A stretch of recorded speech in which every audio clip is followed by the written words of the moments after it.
welcome to another edition of GH Spotlight. Our guest at this time, the lovely and talented Eden McCoy, better known as Josslyn Jacks on General Hospital. Eden, thanks for jumping on here for a little while. Of course. Thank you for having me. Can you believe you're going into your 10th year on General Hospital? I know I've been talking about it so much recently. It's just been coming up and it's the craziest thing I've ever heard. But it does make sense just given when I picture my entire life and everything that's happened. I'm like, for sure that's a 10-year period, but it is crazy to say out loud. When you were first, I mean, you weren't even a teenager when came on as Jocelyn, and now you Yeah. look back and now you're 21 in college. How has it changed in the past 10 years? Oh, I mean, everything's changed. You mean my character specifically? I mean, Specifically, and life in we've, life in general for Eden as well.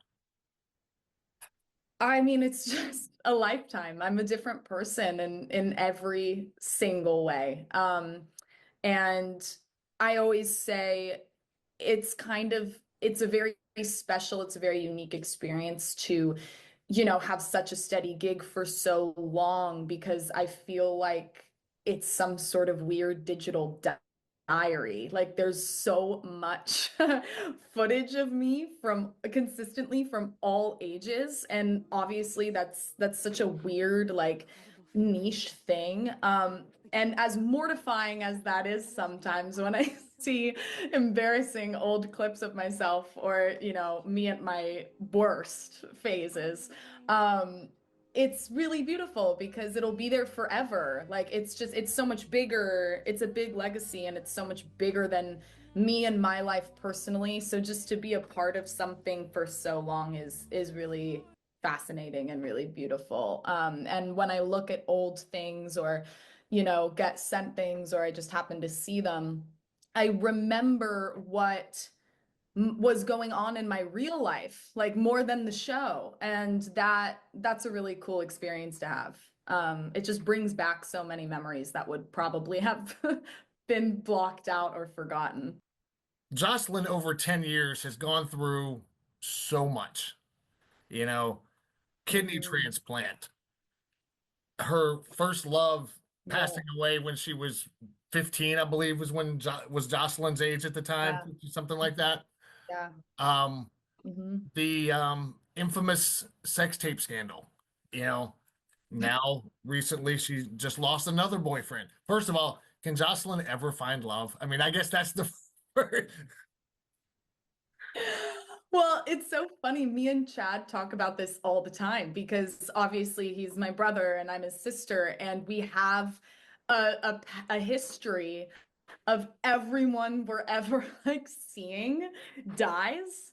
And it's like this horrible, morbid, but like it's kind of hilarious. And yeah, I hope she does. I hope she does. I mean, she has a lot of love in her life, obviously, and she's so close with her family, and they're so loyal to one another and have been so supportive through it. But yeah, it's weird. It's so much life-changing, detrimental, traumatic losses from such a young age. And that's why I'm really excited about what I'm filming now and what the plan is going forward because I've grieved so much. And this story is interesting because I grieve differently. So although like, yes, I've lost a boyfriend, like it could somewhat be seen as repetitive, there's such different losses and such different reactions to the loss. So that's been really interesting to play around with. So as we know, 2024, both personally and professionally, was a roller coaster. Um, Mhm. you talked to Soap Opera Digest, earlier this year about how you used your real life grief from losing your mother and Mhm. played it onto uh, losing Dex. How Jocelyn lost Mhm. Dex. Just quickly, without, You don't have to go into a whole lot of detail, obviously. Just talk about how important that was to use your real life experiences. Because when we talked previously, you had mentioned when Josslyn lost Oscar, you hadn't lost anyone before like that. So Yeah. you weren't sure how to, portray Yeah. that type of grief. So Yeah. I mean, yes, it was stressful back then because there was just it was such a big story that involved so many people, and it was such an honor so young to be given something so heavy. And of course there was the pressure to give the story, the attention and the feelings that needed, because obviously, I mean, death in general, but cancer specifically affects everyone, whether it's, a someone so close as a parent or someone or someone know. Like it's such a heavy and relevant topic. And back then when I was like 14 starting that storyline, I had no idea what that would be like, what that was. And I, had amazing support and help and coaches and everything that, we ended up going where we needed to go with it, I think. And the response was great, which is all that I really cared about at that time. And then, of course, now after going through it myself so intensely, it's interesting because, like you said, it's like I use the grief for the performance and for the job, but not on purpose. Like I actually like it, I can't help it. It's just there, which is really beautiful. At the end of the day, it's challenging, but it's beautiful and it's human. And I've felt new emotions and new things are present in my life that it wouldn't be if it hadn't happened. And it was just a very cathartic experience. It was really stressful going into it because I'm traumatized. But it was therapy in a way. I filmed his death like the week my mom died a year before, and like there was a lot of like anniversaries going on. It was very like strangely coincidental, and I kind of just was feeling everything was bubbling anyway. So I kind of like just thought to myself, well, you know what? Like, if I'm gonna film this story, like, if I'm gonna have to go there, I'm there anyway. So we're just gonna commit and we're just gonna give it 100%. So it was just this weird, like, chance that I'm really grateful for. It's not my favorite thing to film. But I'd be lying if I said it wasn't somewhat rewarding as an actor, just because it's a form of expression and that's what I love to do. So, what's a part of me is a part of me, and now it gets to be a part of Joss, and it kind of couldn't have worked itself out better. So, all in all, it was a positive experience, if you could say that. speaking of rewarding as an actor, you were given your very first Daytime Emmy for Outstanding Younger Actor last year. Just how, just talk about that experience, first being nominated and then actually hearing your name called. Oh, wow. It was super surreal. It's something that I thought about and wondered if it would ever happen to me since I got on the show and since I was little and got the chance to go to the Emmys. Like, and I think it was my third nomination, and I had had such amazing experiences in the past at that ceremony and just coming together with like other actresses in the soap world and getting to know them and just like being in such celebration of the show. And it's such a warm, awesome feeling to be recognized for your work. It really just is that simple. It's the coolest thing ever to have a response to that. And for me, like I'm an actress and I love what I do because I just love doing it. And I often forget that like it go somewhere and people watch this. Like for me, I just go and I do it, and that's the part I love, and I never think about it again. So to have like a reflection of my work like talked about and in front of me was like different for me. Um and yeah, like to win was just insane. I had been through a lot. Like my mom passed the month before I was off the show. So it was a lot. It was a big night because I hadn't actually seen anyone or my cast at all since my mom passed. I hadn't seen anyone in like a month and a half. And the first time I saw anyone, because I hadn't been at work, was the night, like at the carpet. So it was like it was beautiful for so many reasons. It was heavy. And I just got to celebrate with my friends and my community, and it was the cherry on top of an intense time. So it meant a lot for Josslyn sure. is looking for justice for Dex. You know, Hmm. when in cleaning out his apartment, she found his gun in his desk or his dresser rather. She broke into Uh-huh. um Renault's apartment trying to find some stuff, Hmm. and basically she ends up taking the law into her own hands, seeking revenge. You t Basically, I would say this is a dark side of Josh that we haven't seen in 10 years. Talk about that a little bit. Hmm. Yeah, I mean, like I was saying earlier, it's a different grief. This is more angry. This is more, she's been through surreal, immense loss. She knows how that goes. She knows the steps. And her response to this, especially given how sudden and how Dex died, of course, like the response would be different given that information.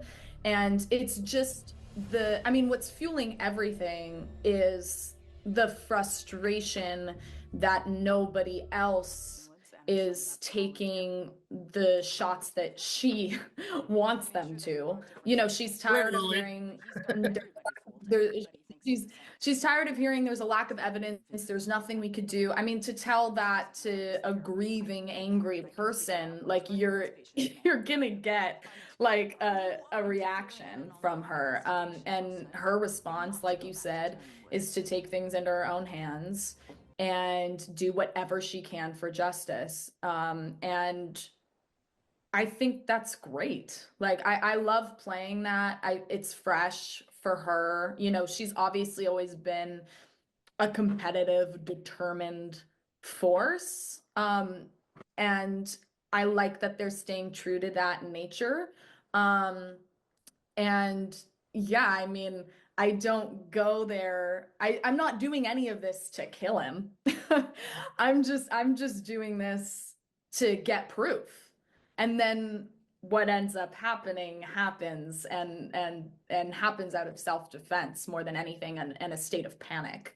Um, which is just awesome. I love it. I had so much fun. We're having so much fun with the story. It seems like Brennan is grooming Joss to be the next secret agent for WSB. I mean, did you ever see Joss getting into this line of work or this lifestyle, so to speak? No, well, not this specifically. Definitely not spy work. I always wanted and hoped that they would somehow get me tied in with the mob, since that's where I come from, and I come from a world of like extreme violence and secrecy. And I always was like, oh, I hope that they kind of come full circle to put a bow on that, especially how like gnarly I've been to Sonny in the past, and been so against his line of work and what we do and all of the things. I thought, oh my God, like if I just was a mob boss one day, this would be so great, because it would just show like how hypocritical I've been. Um, so I thought maybe something like that eventually would happen. But I never expected this, which has been so much fun. It's been so much fun to work with new people. It's been so much fun to, although Josslyn's super strong and has been through a lot, this is so new. This is such new territory. She's like a student, like a full student in everything, and very like sweetly naive to a lot of the world. And that's a side of her that I enjoy playing because you have to have the contrast. Like to be a regular full person with a lot to play with, you need the contrast of like, yeah, she's strong, but she has limitations. Like you can't write Josslyn to be like this warrior right off the bat or to have all the answers. Like the most fun thing is that she doesn't. And the most fun thing for the audience is that we get to see that. So it's been a lot of fun for me to play around with. How does Carly, who's obviously developing a, you know, relationship, we'll say, with Brennan, how is she going to like Mhm. the fact that Brennan is bringing her daughter into this world? Uh, Eden would say that's her worst nightmare. Josslyn would say the same, which is why nothing has been said about it to Carly. And I have no idea when or how eventually she will find that out. I hope it's a very, very long time. And I'm sure like they'll want to build up that beat and that reveal for a long time, but nobody in Josslyn's life except for Brennan knows. Nobody. So, and that's obviously the whole point that is so important.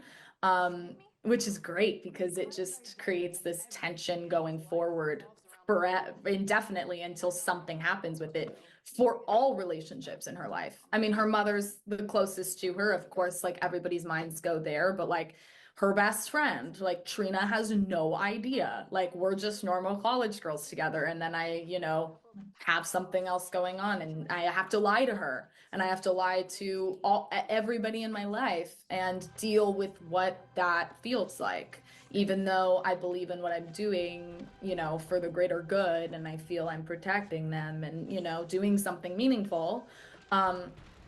She's just a girl like in her early 20s that is thrown into something that is very intense and scary. So it'll be a lot of fun to see how that pans out for everybody. You've had several small scenes with Jeff Kober in the past, here and there. Everyone's had their run-ins with Cyrus, but this is a big one Mhm. now. Talk about working with Jeff Kober a little bit. Oh my God, I wish I got to work with him longer.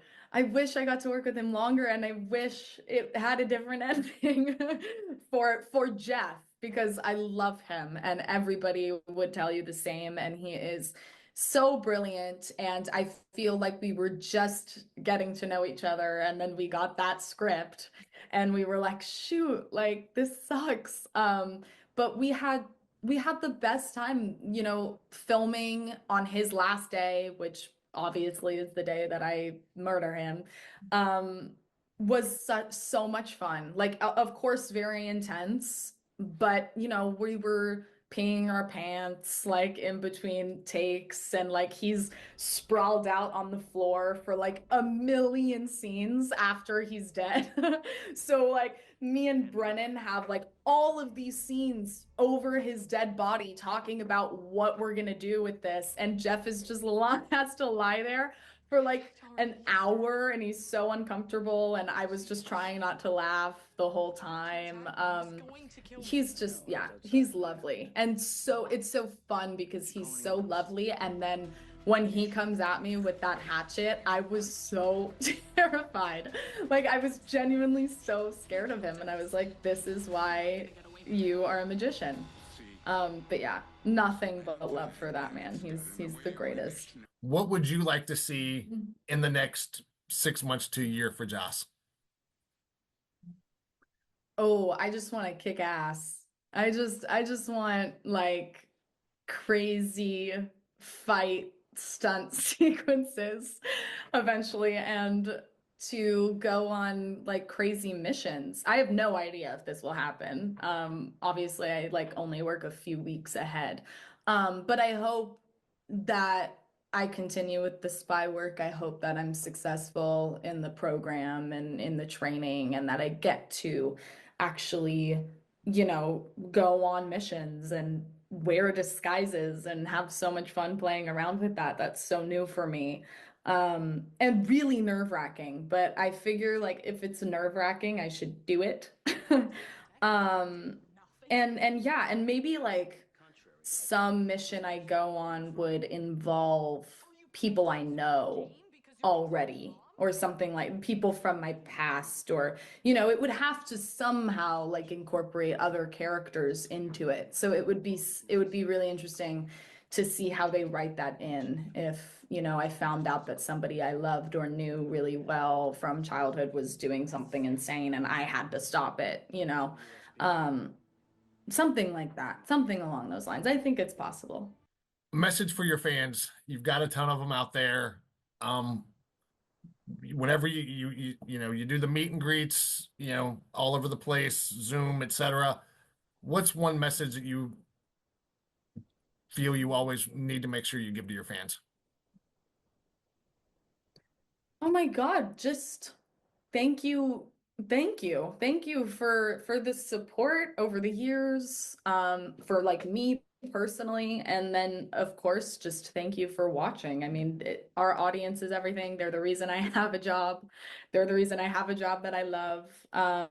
And yeah, I just want them to have a great time watching, and I hope what's coming up will be very fun for them. They deserve a fun watch. So I hope they like it. I hope I make the Josslyn lovers proud.